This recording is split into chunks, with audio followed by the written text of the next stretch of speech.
नमस्कार जय जगन्नाथ गोटे आसला भुवनेश्वर डुमडुमारू फाइनाली पहुँची गली क्लाइंट को लोकेशन विचार तो क्लाइंट रूम को जा क्लाइंट ए स्पेस रे चतुर्थ मूर्ति हम तो चलो देखिए आज कौन पेंटिंग होची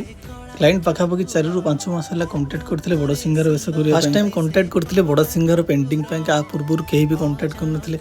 प्रायत जगह पेंटिंग हो जाए आंकुरी काम ही था तो चलो देखिए ठाकुर आज केमती लगुच बड़ सिंगर वेश बहुत सारा कमेंट आसला भाई आप चतुर्थ मूर्ति केते टाइम कौन लगे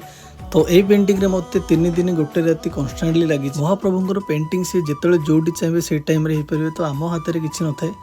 तो फाइनाली पेंटिंग कंप्लीट हो पेंटिंग केमती लगे कमेंट निश्चय।